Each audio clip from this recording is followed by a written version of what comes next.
Bonsoir Juliette, c'était un match important ici face à Assul ce soir.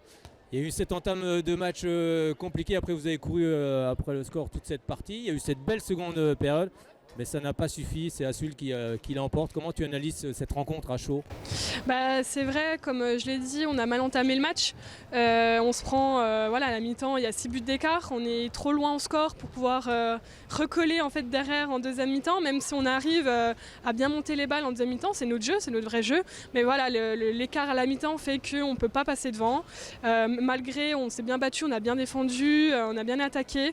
Mais c'est vrai que là, pour le coup, la première mi-temps, on l'a complètement loupé et c'est ce qui fait qu'on s'incline à la fin. Comment on peut expliquer cette entame de match? C'est la pression, c'est que c'était un match important ce soir, ça a pu jouer? C'est vrai que les matchs à pression, on a tendance à mal les jouer. Je ne sais pas pourquoi, parce que voilà, contre les matchs, les équipes VAP, on arrive à jouer notre jeu, on n'a pas de pression, on n'a rien à perdre. Et contre des matchs comme l'homme qu'on a loupé aussi, il y a une certaine pression collective, on n'arrive pas à libérer notre jeu, à aller au shoot. En 6 minutes, on n'a marqué aucun but, on n'a pas pris de tir.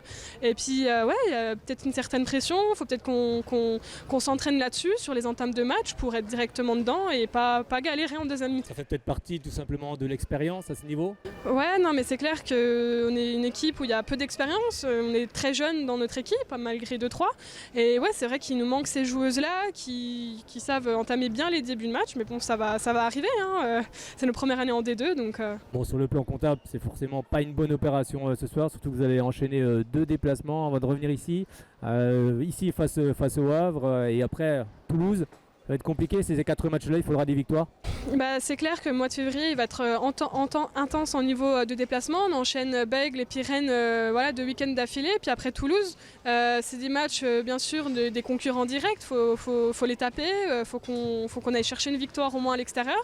Et puis voilà, Lyon, match retour, faut les taper, on n'a pas le choix. Alors aujourd'hui c'était la fête du sport féminin, on vous a vu arriver avec les enfants de vos clubs formateurs. Il y a encore beaucoup de choses à faire dans le sport féminin. Quel est ton regard justement sur le sport féminin en général et puis sur l'arrivée avec les clubs formateurs? Alors c'est vrai, au niveau des clubs formateurs, j'ai trouvé ça, c'était une très très bonne idée que le Palante a eu d'inviter tous les clubs formateurs des joueuses. Moi notamment au Jura Sud où j'ai évolué, mon premier club, qui sont venus nombreux. C'est quand même un club qui est très loin, 2h30 de route, donc c'est pas rien. Ça m'a fait super plaisir, ça montre qu'on est toujours soutenu, même si on n'est plus au club depuis un certain nombre d'années. Puis après au niveau du sport féminin, c'est vrai que le handball, on a quand même des très bonnes équipes, l'équipe de France, on est titré, on est médaillé de plein de compétitions.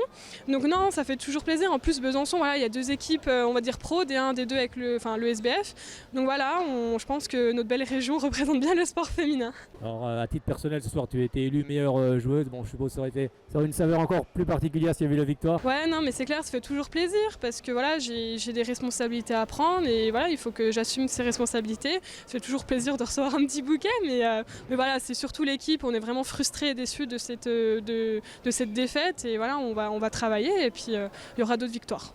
Alors comment tu juges justement ce niveau de D2 que tu découvres cette saison?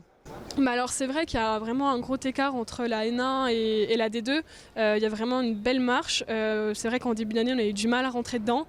On avait un nouveau collectif de nouvelles joueuses, on savait pas très bien jouer ensemble. Puis au fur et à mesure on a trouvé ce petit lien, cette cohésion qu'on n'avait pas en début d'année. Et puis voilà, on arrive à gagner des matchs avec notre équipe, une équipe un peu de vitesse, de duel. Donc voilà, c'est bien.